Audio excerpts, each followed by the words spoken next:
Hoje, dia 30 de dezembro, domingo depois do Natal, domingo na oitava do Natal.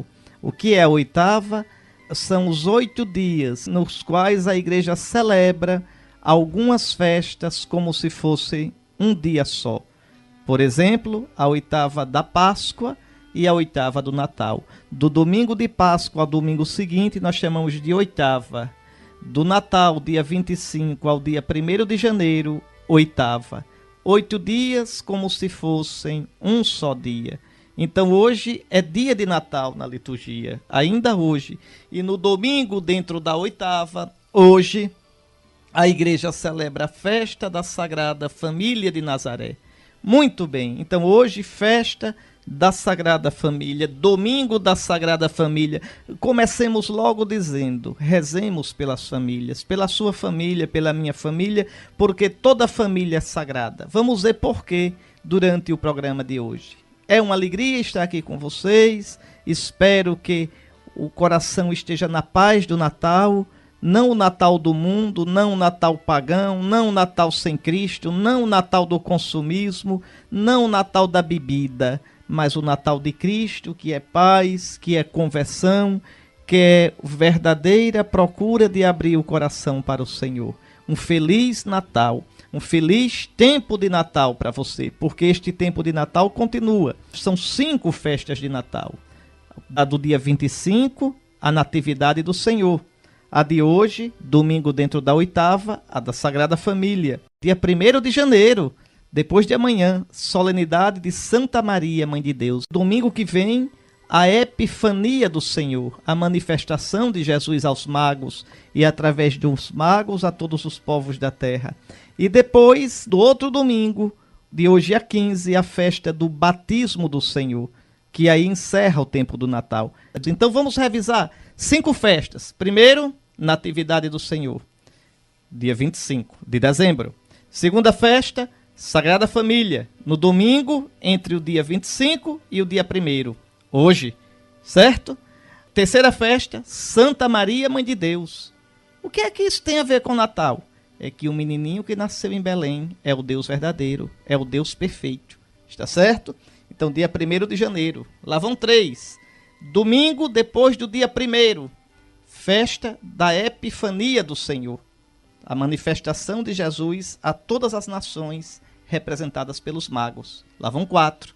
E no domingo seguinte, a festa do batismo do Senhor, quando ele se apresenta publicamente ao povo de Israel. O menino que nasceu em Belém começa a sua missão pública. Então, um santo tempo do Natal para você. Que palavras tão comoventes estas do Eclesiástico.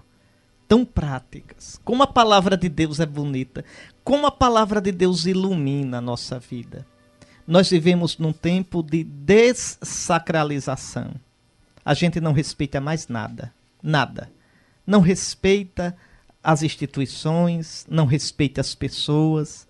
Mas uma vida na qual as pessoas não respeitem o que é sagrado, não respeitem, não venerem o que mereça respeito e veneração, uma vida assim não tem graça.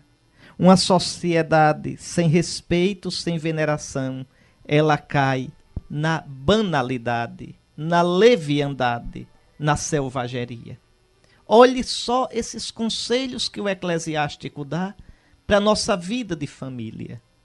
Deus honra o pai nos filhos. Ou seja, a honra que os filhos devem ao pai é uma honra a Deus. Entendam que o Eclesiástico, o que a palavra de Deus está dizendo. Um filho que desonra os pais, desonra a Deus. Porque Deus honra o pai nos filhos. O que Deus espera é que os filhos honrem os seus pais. E confirma sobre os filhos a autoridade da mãe. Pai e mãe, queridos ouvintes, são sagrados. São sagrados, sabem por quê? Porque eles nos deram a vida. O que você é, o que eu sou, nós devemos a nossos pais. Nosso temperamento, nossas características físicas, toda a nossa carga genética vem de nossos pais. Não se escolhe pai, não se escolhe, mãe. De um modo misterioso, por um desígnio que nos ultrapassa completamente, Deus escolheu a este homem, a esta mulher, para que fossem nosso pai e nossa mãe. Só por isso eles merecem respeito. Só por isso eu já devo ter para com eles uma atitude de respeito. Um filho que grita com o pai. Um filho que diz palavras duras com sua mãe. Ele está como que apunhalando o próprio coração. Ele está dando um tiro no próprio pé. Por quê? Porque deste homem e desta mulher eu vim. Então, este respeito. Lembre que o mandamento de honrar pai e mãe é preceito da lei de Deus. Honra teu pai e tua mãe, para que teus dias se prolonguem na terra que o Senhor teu Deus haverá de dar. Eu fui criança num tempo em que a gente pedia todos os dias a bênção ao pai e à mãe. Ainda hoje eu pego na mão do meu pai, peço a bênção e beijo a mão do meu pai. E depois o meu pai beija a minha mão. Eu peço a bênção à minha mãe, beijo a mão dela e depois ela beija a minha mão. E se eu não pedir a bênção, meu pai pergunta, tem pai não? Minha mãe pergunta, tem mãe não? Hoje, vou falar agora feito velho, hoje tem os modernismos. A mim não me agrada. Não me agrada, por exemplo, primeiro, um filho cristão não pedir a bênção ao pai é falta de educação cristã. É falta de educação cristã. Pode ter uma ótima educação humana, mas é um analfabeto cristão. A bênção, vejam, a bênção, quando um pai abençoa, quando uma mãe abençoa, Deus confirma a bênção. Pode ser o pior pai do mundo, pode ser a mãe mais bruta ou desleixada. A bênção de um pai ou de uma mãe pesam diante de Deus. Um filho, quando encontra seu pai, no primeiro encontro do dia e no último encontro, deve pedir bênção papai, bênção mamãe. Pedir a bênção. Então essa é uma primeira coisa, porque isso nos ajuda também a recordar que pai e mãe são sagrados. Eles são os primeiros a nos abençoar. A primeira bênção que a gente recebe é do pai e da mãe, assim que nasce. Veja bem, essa é a primeira coisa. Então, ensinar os filhos a pedir a bênção. E aqui uma opinião. Veja, não estou dando uma norma, é uma opinião. Uma opinião. Se eu fosse casado e se eu tivesse filhos, eu jamais permitiria que um filho meu me chamasse de você. Pode rir, pode rir. Pode me chamar de quadrado. Pronto, eu fico quadrado e você redondo. Tá certo? Mas eu jamais... Eu seria um pai muito amigo dos meus filhos, de brincar com eles, tá certo? Eu sou louco por criança, eu gosto demais de jovem. Gosto. Mas o melhor modo de educar as crianças e de ajudar os jovens é manter o respeito para com você. O jovem, a criança, não espera que você seja um pateta, um com eles. Espera que você seja um marco, uma referência para eles. Eu jamais... Você educa os seus filhos como você achar. Eu estou dizendo como eu educaria os meus. Jamais um filho meu me chamaria de você. Olha, eu sou bispo. Eu sou bispo. Eu nunca chamo um padre de cabelo branco de você. Eu sou bispo. Às vezes tem padre, talvez agora até esteja me ouvindo, que diz assim, Dom Henrique, me chame de você. Eu não consigo. Eu não consigo. Por exemplo, eu nunca chamarei Dom Lessa de você. É meu irmão no episcopado. O senhor arcebispo não é meu superior. É meu irmão no episcopado. Eu não o chamo de você. Ele é mais velho que eu. Ele é mais velho. Os cabelos brancos dele significam mais experiência, mais serviço no caminho de Deus, mais luta na vida. Deus o chamou primeiro, muitos anos antes de mim. Só por isso, ele já merece o meu respeito, a minha veneração. E o respeito, ele se exprime também nas palavras, nas atitudes, mas nas palavras. Então, hoje existe uma ideia errada, de pensar que pai próximo, pai bom, é o pai que se mistura com os filhos e você não sabe mais quem é pai nem quem é filho. Quem é o educador e o educando não sabe mais. Isso é péssimo. Isto não é um ideal cristão de educação. O ideal cristão de educação é que o pai e a mãe tenham a consciência que eles têm uma dignidade, uma responsabilidade sagrada. Não é primeiro diante da lei do pai, não. É diante de Deus. Que o país, o governo, as leis não podem fazer você ter filho, não. Quem lhe dá a graça dos filhos é Deus. Quem gera a vida é Deus. E é a Deus que você vai responder um dia. Então, uma sugestão amiga, respeitosa e simples. Eduque seus filhos a respeitar você. Eduque seus filhos a respeitar os mais velhos. É tão bonito uma criança, um jovem que respeita os mais velhos. Você olha e diz, esse tem futuro. Esse tem educação. Esse sabe os limites. Esse um dia pode escutar conselhos. Esse não pensa que é o bam, bam, bam e vai começar a vida do zero. Esse saberá aproveitar a experiência dos mais experientes. Vá, eduque seu filho como a Escritura ensina. Corrigindo, ensinando a respeitar você. Seja carinhoso. Seja próximo dos seus filhos. Converse com os seus filhos. Mas, pelo amor de Deus, não se troque pelos seus filhos. Você é o pai. Você é a mãe. É você quem dá o tom. Saiba dizer sim na hora do sim.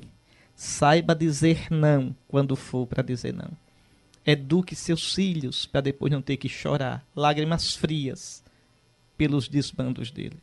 Então, Deus honra o pai nos filhos e confirma sobre eles a autoridade da mãe.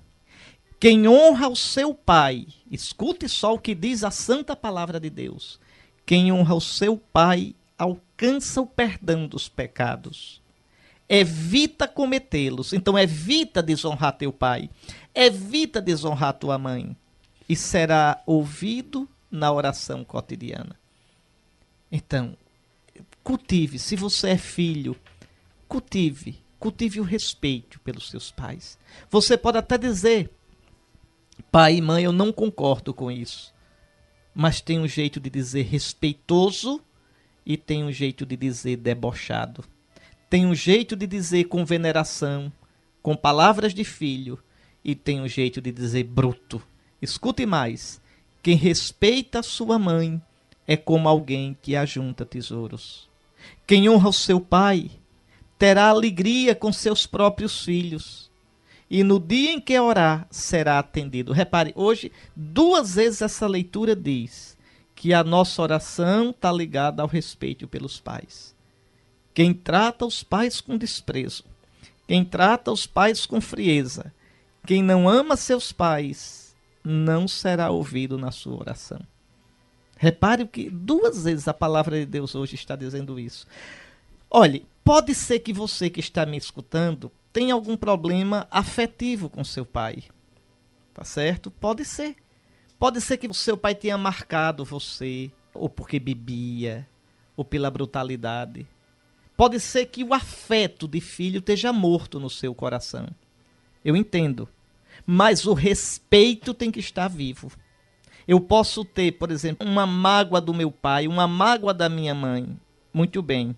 Meu pai pode não ter sido um bom pai, minha mãe pode não ter sido uma boa mãe, mas eu devo respeitá-los. O respeito pelos pais é preceito de Deus. A Escritura não diz, honra teu pai porque ele é bom, honra tua mãe porque ela é boa. Não.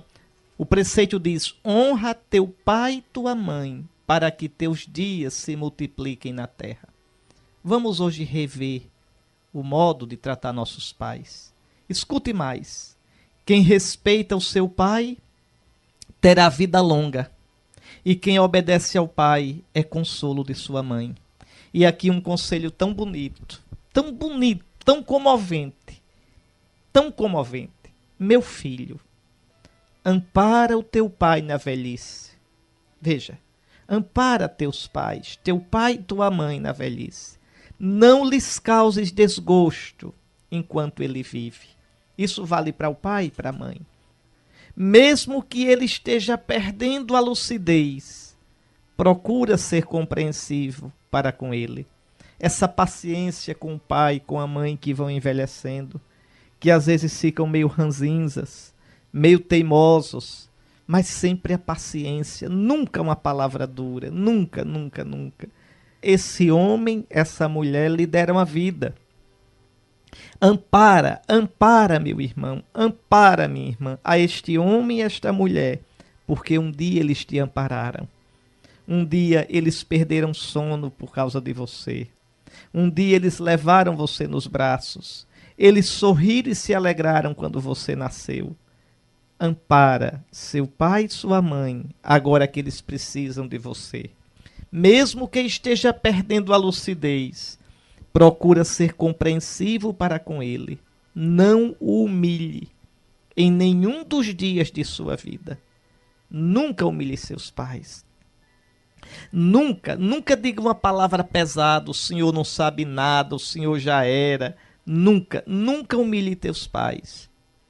A caridade feita ao teu pai não será esquecida, mas servirá para reparar teus pecados.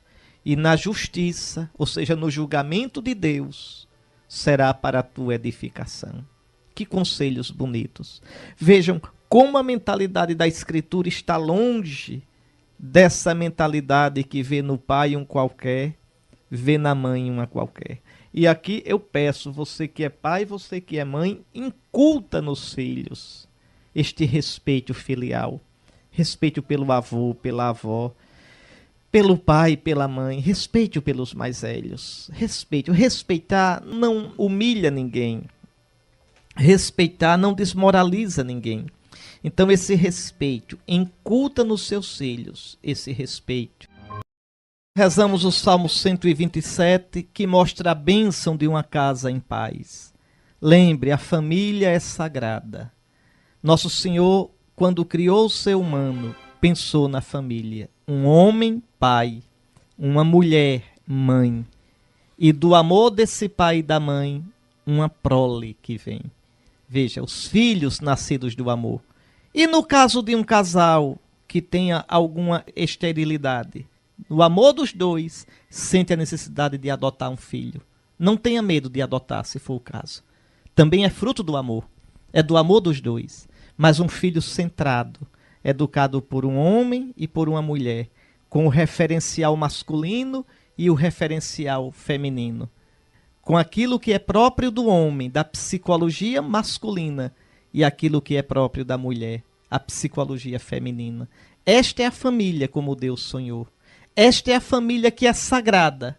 Esta é a família que o homem, com a sua loucura, com a sua falta de limite, com a ilusão de que é Deus, às vezes quer destruir, inventando tudo quanto é família anômala, heterodoxa, que não é família. Então, a família é sagrada. Um pai, uma mãe, os filhos. Que Deus abençoe sua família, viu? Que Deus abençoe a minha família. Muito bem, vamos escutar a segunda leitura da missa de hoje. Eu só vou logo dizer uma coisa. Observe tudo o que vocês escutarem nessa leitura, tudo o que São Paulo disser, ele está pensando na igreja chamada família. A família é uma igreja, porque o que é a igreja? Uma comunidade de cristãos. Qual é a primeira comunidade de batizados, de cristãos, da qual a gente participa, na qual a gente está enraizado? É a comunidade chamada família. Então esses conselhos que você vai escutar agora, da carta de São Paulo aos Colossenses, esses conselhos, todos eles são para a sua família, para você e para os seus. Vejam que coisa linda. A família, como a Escritura pensa, como Deus pensa, é uma comunidade de amor. É uma comunidade, primeiro, onde se reza. Onde se reza. Queridos irmãos, pelo amor de Deus, rezem família. Rezem. Por exemplo, sempre que vocês tiverem a oportunidade de fazerem juntos a refeição, a família deve rezar. O pai puxa a reza. Se o pai não souber, a mãe puxa. Se nem a mãe souber, um dos filhos. Veja, rezar um Pai Nosso. E depois pedir, Senhor, derrama a tua bênção sobre a nossa mesa. Derrama a tua bênção sobre a nossa vida, sobre cada um de nós. Guarda-nos, Senhor, nos teus caminhos. Senhor, faze com que nesta casa a tua palavra seja vivida, o teu amor seja acolhido. Pronto. Então, a família rezar junto. Pode ser no domingo, um momentinho de oração. Olha, é uma graça que eu nunca vou ter como pagar a Deus. São tantas graças. Mas tem uma assim que eu trago no meu coração. Na minha família, eu aprendi a rezar com meu pai e com minha mãe. Não foi na catequese da paróquia. Quando eu fui para a catequese da paróquia, eu já sabia rezar. Eu já sabia o catecismo. Eu já sabia. Meu pai e minha mãe nos catequizaram. Aos domingos, a gente rezava junto. Terminava a missa, chegava em casa, papai e mamãe sentavam a gente rezava junto, partilhava um pouquinho da palavra de Deus, fazia uma revisão da semana que passou, para começar bem a nova semana. Depois ia brincar, cada um ia cuidar da sua vida. Então, esses momentos são sagrados. Você que é pai e é mãe, como é que seus filhos vão conhecer a fé? Você vai esperar somente pela paróquia, para a catequese de primeira comunhão, se fizerem, para a catequese de crisma, se crismarem?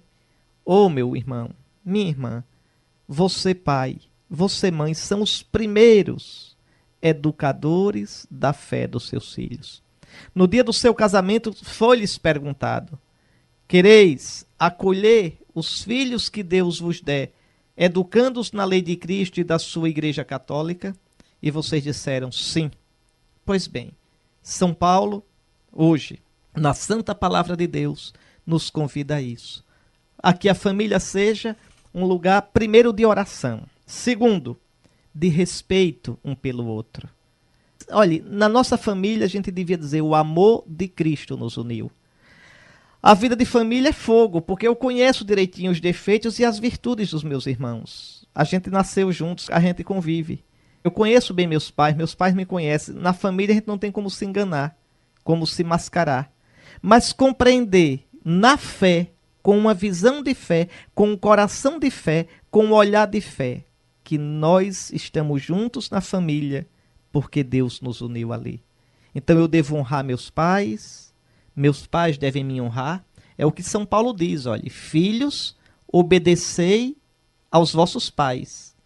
Mas também diz: pais, não intimideis, não irriteis os vossos filhos, para que eles não desanimem. Os filhos devem respeito filial ao pai e à mãe, mas o pai e a mãe devem cuidado e respeito paterno para com os filhos. Marido e mulher devem se amar. Maridos, amai vossas esposas, não sejais grosseiros com elas. Esposas, sede solícitas para com os vossos maridos, como convém no Senhor. Então, a família é uma comunidade, primeiro de fé, de oração, depois uma comunidade de vida recíproca, de vida fraterna, de vida comum. Tem mais? Tem.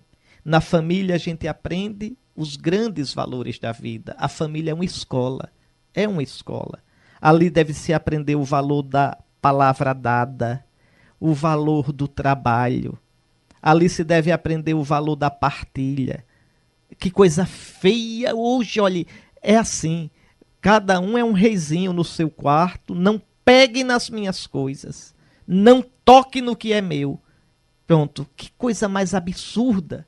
Não, na família, é verdade. Cada um tem suas coisas, mas as coisas também são colocadas em comum. Eu vou dizer, viu? Eu vou dizer. É tão bonito quando às vezes uma coisa que um irmão não usa mais passar para o outro. Não é vergonha nenhuma. Aquele lá cresceu, a roupa ficou apertadinha para ele.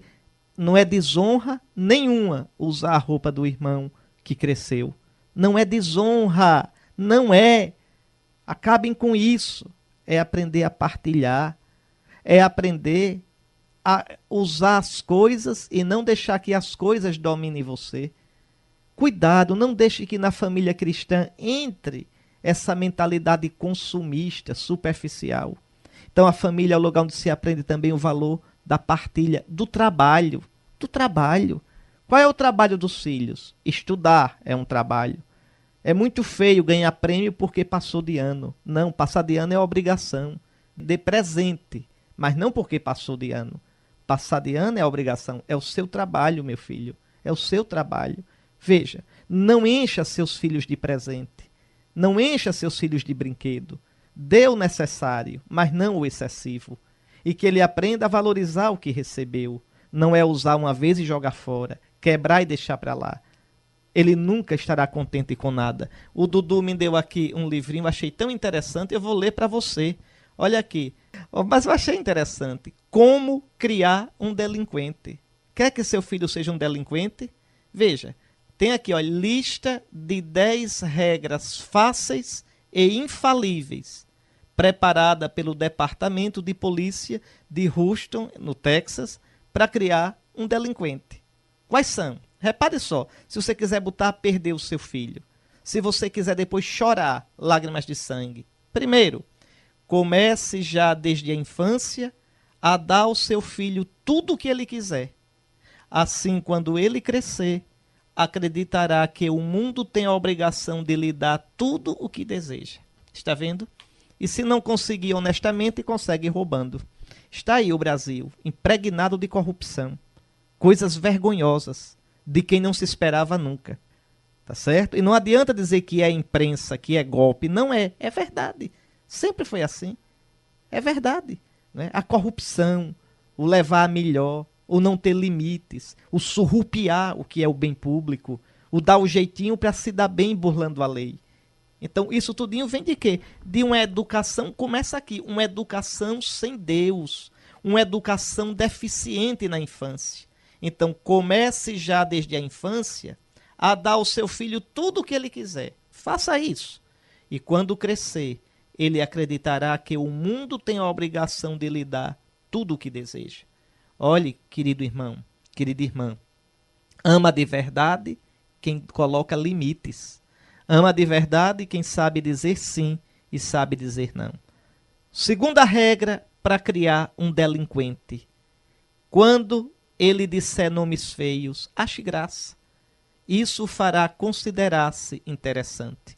Então, apoie tudo que é mau comportamento, nome feio, brutalidade do seu filho. Diga, como é bonitinho, olha como ele é esperto. Não. A Escritura diz, corrige teu filho desde cedo, para que depois não tenhas que chorar por ele. Tá vendo? Então, a correção que um pai, que uma mãe dão. A correção, limites. E ensinar desde cedo o seu filho a ver o que é certo e a ver o que é errado. Escute outra aqui, né? Assessoria do Dudu, escute aqui. Nunca lhe dê qualquer orientação religiosa. Espere até que ele chegue aos 21 anos de idade e daí decida por si mesmo. Isso, crie seus filhos como Deus cria batata, à toa no tabuleiro. O pessoal da cidade não sabe como é que planta batata, mas batata você plantava nas cabeças de canteiro. Eu me lembro dos tabuleiros de Junqueira, em Alagoas, você enterrava ali a batata e deixava à toa. Batata não precisa de cuidado, entende? Então, em Junqueiro se diz assim, quando um pai não ligava para o filho, eu escutei muito meu pai dizer, aquele cria filho como Deus cria batata, à toa. Não cuide, não dê limites. O primeiro cuidado é a educação religiosa. Se você não der educação religiosa para ele, não, quando ele crescer, ele decide. Sabe o que ele vai decidir quando crescer? Viver a vida do jeito dele, sem religião nenhuma. Não. Você espera que seu filho complete 18 anos para vaciná-lo? Você espera que seu filho decida por si só, quando tiver de maior, para mandá-lo para a escola? Não. As grandes escolhas da vida, você decide pelo seu filho. É a lei da natureza. Isso é lei natural. Quem educa os filhos é o pai e a mãe. Entende? Quem decide que educação dá aos filhos são pai e mãe. E ninguém pode se meter. Se você é cristão, se você é católico, você tem que dar educação religiosa aos seus filhos. Se você não der, você responderá a Deus por omissão. Nosso Senhor lhe deu esses filhos para você cuidar deles, educá-los e gerar filhos para a igreja. Como é que começou a sua família? Com um casamento, com a bênção da igreja. Os filhos são seus e são da igreja, porque são filhos de Deus. Então, olha aqui, olha. Terceira norma para criar um delinquente. Nunca lhe dê qualquer orientação religiosa. Espere que ele cresça para decidir por ele mesmo. Aí ele vai decidir. O crack vai decidir, sim. A bebedeira vai decidir a imoralidade. E você vai chorar. E vai dizer em que eu errei. Tá aí. Vamos lá, vamos lá. A quarta regrinha para criar o delinquentezinho em casa. Apanhe tudo que ele deixar jogado. Livros, sapatos, roupas. Faça tudo para ele, que então aprenderá a jogar sempre sobre os outros toda a responsabilidade. É verdade, vai ser um preguiçoso. Vai ser um irresponsável. Como se diz em Alagoas, eu acho que aqui também diz. Vai ser um maloqueiro. Pode ser de gravata, terno e gravata, mas um maloqueiro. Ensine desde cedo seu filho a trabalhar. Eu já disse, trabalho de criança é estudar. Trabalho de criança é fazer aquilo, o mínimo necessário e indispensável para criar responsabilidade nele. Como é que o menino chega da escola? Deixa a bolsa na área, no jardim. Deixa a camisa na sala. Deixa os tênis na sala de refeição. E deixa as calças em cima da cama de qualquer jeito. E você acha isso lindo? Você pode estar nadando em dinheiro, meu irmão. Pode estar nadando em dinheiro. Ensine seu filho a ter limite, a ter responsabilidade. Isso é que é o maior tesouro. Não é o seu dinheiro, não. O maior tesouro que você dá aos seus filhos. O maior tesouro é o seu amor, primeiramente. O seu amor. A fé em Deus e uma educação sólida. Quinta regra para criar o delinquentezinho. Discuta com frequência na presença dele. Briga de pai e mãe. Discussão de pai e mãe na presença dos filhos. Assim, ele não ficará chocado quando mais tarde a família se desfizer. Pai e mãe nunca discutem na frente do filho. E outra coisa, pai e mãe diante dos filhos têm uma palavra só. Vocês querem discutir alguma coisa nas quatro paredes do quarto de casal. O que um pai disser, uma mãe não desdiz. O que a mãe disser, o pai não desfaz. Um pai nunca deve desmoralizar a mãe diante dos filhos. A mãe nunca deve falar mal do pai diante dos filhos. Porque para um filho, pai e mãe são sagrados. Então, vejam aqui, isso aqui são coisas muito sérias. Sexto, olha esse aqui que beleza, para formar o marginalzinho. Dê-lhe todo o dinheiro que ele quiser. Nunca deixe que ele ganhe o seu próprio dinheiro. Por que terá ele de passar pelas mesmas dificuldades que você passou? Então, crie seu filho paparicando. Crie seu filho sem saber quanto custa as coisas. Crie seu filho dando tudo a ele. Tudo. E você terá depois um mau caráter. Você terá depois um frouxo. Um dilapidador, um gastador do que tem e do que não tem. Quer ver mais? Sétimo, satisfaça todos os seus desejos de comida, bebida, conforto. Negar pode trazer frustrações para o bichinho. Tenha santa paciência. A escritura diz, corrige teu filho com a vara. A vara aqui significa isso, limite. Limite. Bom, se você tem um carrinho, ganhou um carrinho, está novinho, para que quer outro? Porque tudo que vê, passa no shopping, tudo que vê na loja quer, você dá. Não. Coloque limites para o seu filho. Ah, mas saiu esse último tênis da moda. Sim, meu filho, saiu da moda, está na moda, mas o seu tênis está novinho, tá bom. Você vai usá-lo. Dê limites ao seu filho. Limites. Limite fortalece. Limite na comida. Limite na comida. Comer para viver, não viver para comer. Limite no que bebe, limite no conforto. Senão você está criando um reizinho. Outro. Tome o partido dele contra os vizinhos, professores, policiais. Só ele tem razão. Todos têm má vontade para com o filho. Né? O filho pinta e borda na escola. A escola chama você. Você, ao invés de corrigir o seu filho, vai falar mal da escola.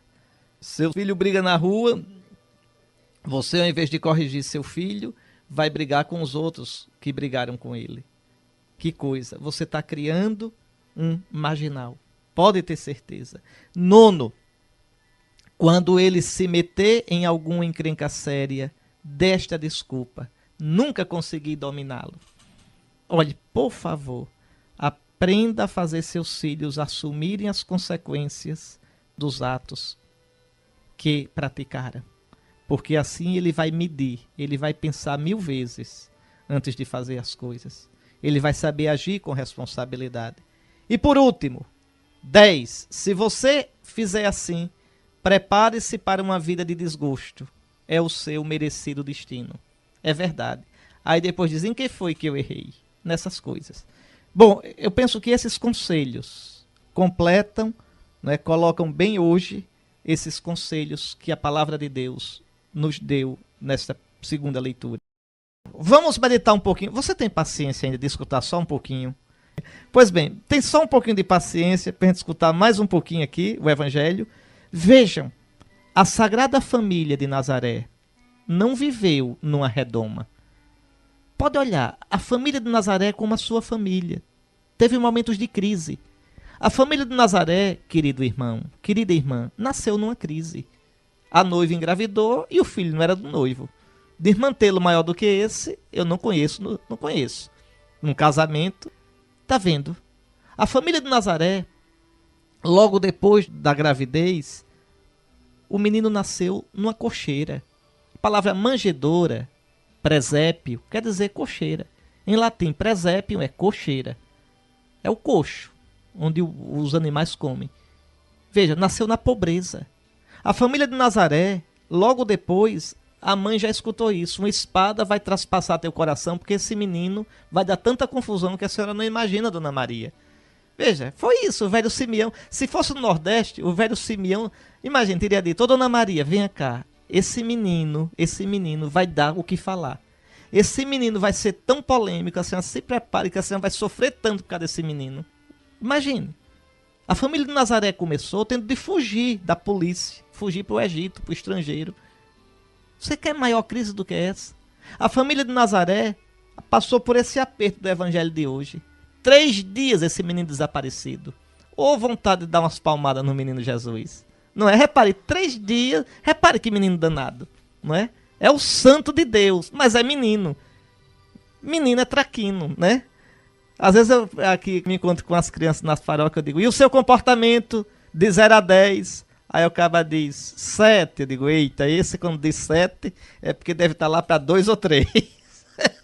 Quando diz 10 já não é boa coisa, imagina quando... É menino, Nosso Senhor é santo, mas era criança. 3 dias e os pais procurando. A família de Nazaré enfrentou a morte de José. Maria fica sozinha depois, vivendo com os parentes de Jesus, os irmãos de Jesus, a parentela de Jesus, para lá e para cá. Veja que coisa. A família de Nazaré teve uma morte trágica do filho único, numa cruz. E essa família foi sagrada. Essa família é santa. Como a sua família é sagrada. Porque o amor entre homem e mulher é o amor querido por Deus, desde a criação. Então, coloque sua família hoje nas mãos de Deus. Como a família de Nazaré viveu nas mãos de Deus. Viveu no temor de Deus. É tão bonito isso aqui. Mas o que significa essa narrativa de hoje? Vamos pensar comigo. José e Maria procuram Jesus 3 dias. No 3º dia encontram Jesus. Ele estava cuidando das coisas do Pai. 3º dia, lembra alguma coisa vocês? A ressurreição. Essa cena do evangelho de hoje já lembra a ressurreição. No 3º dia, a igreja encontrou Jesus na casa do Pai, ressuscitado, vivo, Senhor. Está vendo? Por que me procuráveis? Lembre da pergunta do anjo das mulheres. Por que procurais entre os mortos aquele que está vivo? Por quê? Não está aqui, está na casa do Pai, ressuscitou. É muito bonita a escritura. Na vida de Jesus já vai sendo prenunciado os atos da salvação. Então, por que me procuráveis? Mas aqui também é impressionante a humildade de Maria e de José. Veja, Maria e José vêm com todo o afeto humano de um pai e de uma mãe. Meu filho, por que fizestes isto conosco? Olha que nós, aflitos, te procurávamos. Estão no nível humano, que é tão bonito. Mas Jesus joga em outro nível. Por que me procuráveis? Não sabíeis que a primazia da minha vida é o Pai? Pirralhinho de 12 anos, já desse jeito.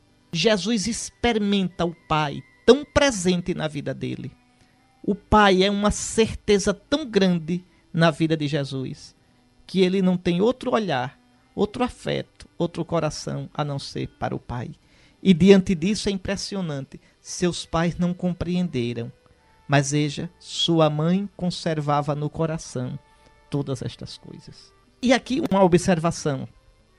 Ao que tudo indica, quem contou a São Lucas muito da infância de Jesus foi a Virgem Maria.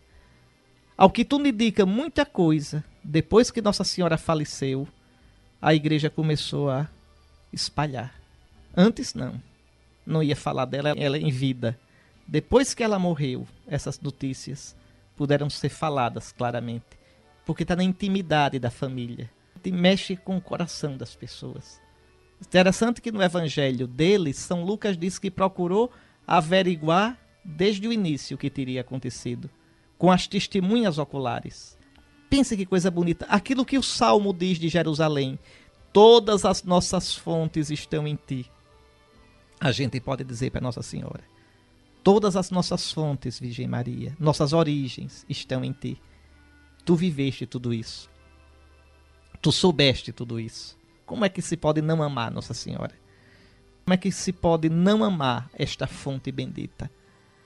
E eu queria chamar ainda a sua atenção de duas coisas. Olha o que o evangelho de hoje diz. Jesus desceu, então, com seus pais para Nazaré.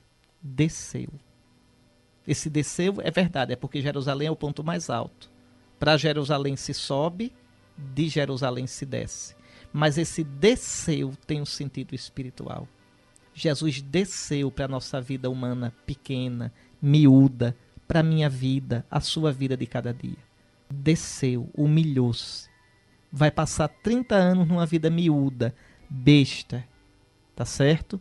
E outra coisa interessante, Jesus crescia em sabedoria, em estatura e em graça, diante de Deus e dos homens. Que mistério! O Filho Santo de Deus foi homem de verdade. Precisou crescer, precisou aprender, precisou perguntar. Que coisa! Ele humilhou-se de verdade. Ele tomou o que é nosso para nos dar o que é dele. Ele tomou a nossa humanidade para nos dar a sua divindade. Obrigado, Jesus. Obrigado, porque assumiste tudo o que é nosso.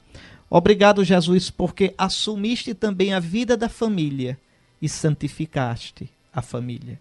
Senhor, abençoa cada família cristã que nasceu do sacramento do matrimônio.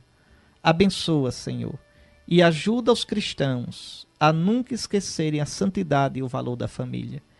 Ilumina os que estão noivos, ilumina os namorados, ilumina os que se sentem chamados para a vida no casamento, para que saibam construir, durante o namoro e o noivado, esta vida, de modo que possa depois colher os frutos. O nosso auxílio está no nome do Senhor, que fez o céu e a terra. Abençoe-vos o Deus Todo-Poderoso, Pai, Filho e Espírito Santo. Fique em paz, meu irmão. Fique em paz, minha irmã. Até domingo, com a graça de Deus.